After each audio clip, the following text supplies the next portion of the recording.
Hello, everyone. Welcome back to the Corvids and Coffee podcast. My name is Liz, and today, or should I say tonight, because it's 9 o'clock at night and I'm recording this, we are doing a special Summerween, but I guess you could say kind of early fall episode.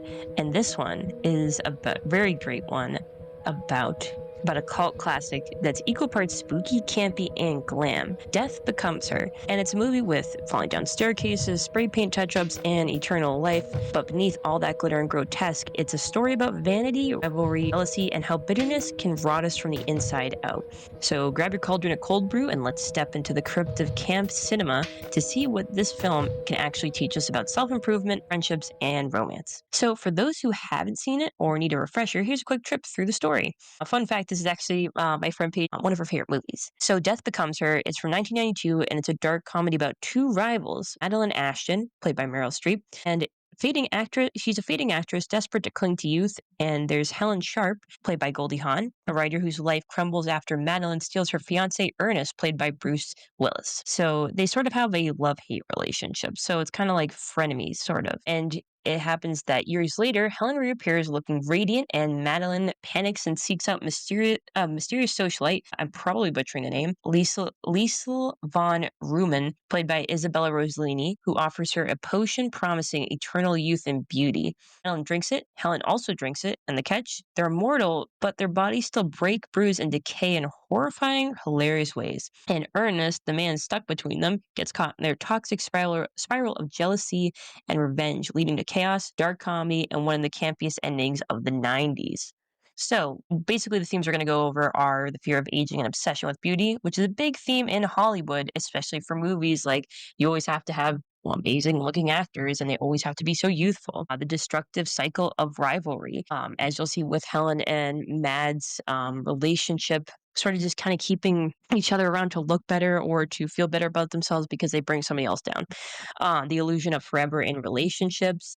So let's get into it. So Madeline's meltdown isn't just campy fun. It's a mirror of how we all feel when time forces us to confront change.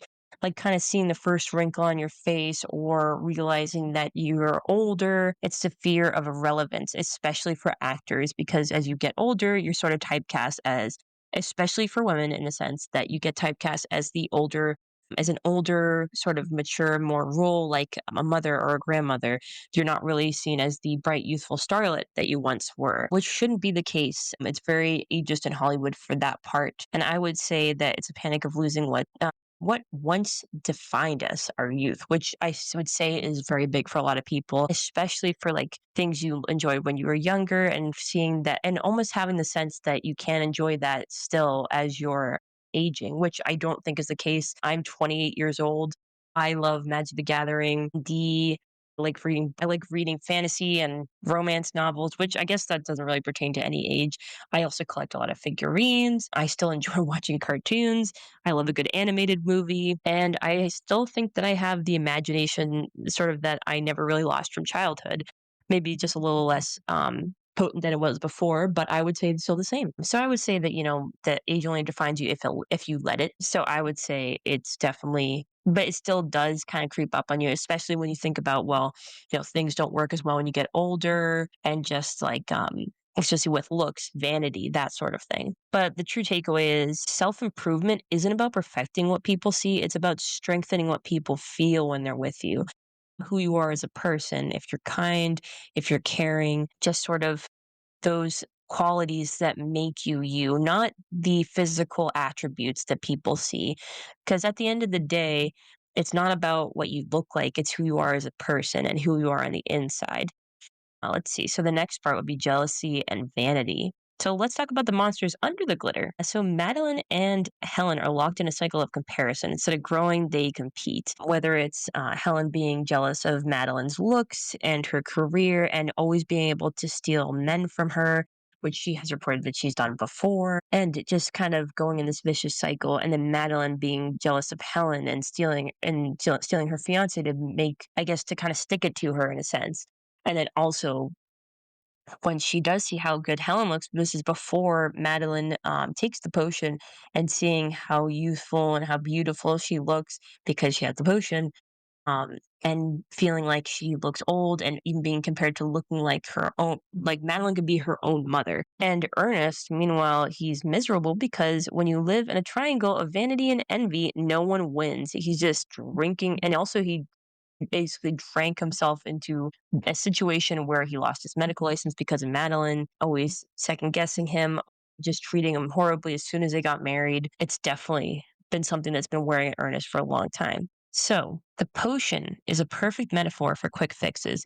It's like diet pills, fillers, just all that sort of stuff, and the shortcuts we chase today. It promises you everything, like retinol cream or, age defying like makeup, just that sort of thing, or, getting that youthful glow, getting surgery to look beautiful, which there's nothing wrong with getting plastic surgery. That is your choice to make, and you shouldn't be judged for it. But there are cases, especially for celebrities like Cher, who I absolutely adore. Cher, I love a lot of her movies, especially Moonstruck, which I still have to talk about on the podcast.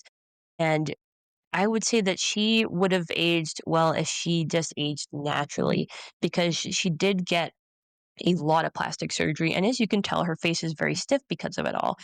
It comes with a price. It's not going to guarantee perfection. It never will. So you can only hold on to that forever. Beauty can be fading in a sense, but I think beauty does stay forever, and especially with who you are as a person. And I think you can still be beautiful as you age. It's definitely 100% possible. I mean, I have so many people in my life that I know who are beautiful or that look youthful for their age or just look amazing for their age, like aging like fine wine. And, you should never lose that. You will always be beautiful in a sense, but the most important part is being beautiful on the inside and being beautiful as a person, because if you only focus on what's just above the surface, no one will ever find you truly beautiful, if that makes sense. So jealousy too is a poison, and it doesn't just attack the target, it corrodes the person holding it. Like acid, it eats through the container before it splashes anyone else. So self-improvement is never about winning against someone else. It's about becoming stronger than your past self. And you're always, especially I could say this when I've grown a lot from my mistakes and who I was when I was younger to now. And I would say that I really do like the person I'm becoming. Of course, I have flaws, but I'm always been a work in progress, and I will always keep being a work in progress. And that will never change for me. And I mean, I'm happy to do so. Life would be boring if if you got everything figured out sooner and got everything, or if you got everything figured out at once. It's kind of boring that way. So I always like having, there's kind of always something to do, which I love. All right, so there's a really good scene in this movie, which I'm going to put a partial audio clip from, if I can, without copyright issues, for the blame speech, where basically it's the first time that Madeline has seen Helen since she got out of the mental institution and ruined her life before that. And Helen confronts her, almost acting like the bigger person and just sort of saying, like, it wasn't your fault that, you married Ernest. It was because he went to you. It wasn't because of you, like, just that sort of thing. Like saying that like she doesn't blame her a day, like a holier than thou attitude, sort of. And then it's funny because she ends up turning it away when she goes to meet Ernest afterwards and meets them what she thinks is in private, only for Mad to listen in on their conversation and her saying the exact same thing, but to Ernest saying, you, and what could you do? She seduced you, and like, it wasn't your fault, and I don't blame you a day. Same thing. And Madeline hears this, and it's amazing, the reaction. So it's definitely worthwhile. So I will insert that one here. So that's what bitterness does. It blinds us. When we don't process pain, we recycle it, and whoever's standing in front of us becomes the target. Which I think that happens to a lot of people, especially when they get jaded. I would say I've seen this for some people that, like, in their work, especially if you're someone who like faces a lot of people day to day. Sometimes you can get very jaded, especially depending on like very vicious interactions or very, like just very stressful interactions, being overwhelmed all the time, being burnt out all the time. And then you end up taking out your frustration and your anger from life onto other people when you don't really know what's going on. And it's not fair to those people. And I think that's a lot of what Helen and Madeline do to each other. And then also taking out on Ernest as sort of their punching bag, which he's not innocent in this scenario at all. He willingly cheated on Helen and then had the audacity to want to kill and leave Madeline just to get back with Helen. So it's very interesting dynamic that they have. But the blame is like quicksand. The more you struggle in it, the deeper you sink, and they blame each other, and it's just a constant vicious cycle, and kind of a cycle of them being frenemies to friends to enemies again to back to frenemies. It's very, very tiresome. And when relationships, whether friendships or romances, get stuck in these loops, they stop growing, and it becomes a broken record of anger, never a new song of healing. So, to the takeaway is growth comes when we break the cycle, when we rewrite the script instead of replaying it. So, it's better to move on from those because then you'll be just living in the same cycle of hurt all over again. So, the ending of Death Becomes Her is tragic but hilarious, and Helen and Madeline end up together. Immortal, yes, but very much falling apart. And there are sequences in the movie, especially earlier on, before all of this goes to shit, where Ernest is literally putting together with hardware supplies. So they're quite literally struggling without him. And it's definitely an interesting process to see. Sort of just having to always spray each other and always have to take care of each other. They're just cracking and peeling and they bicker and they just kind of argue with each other.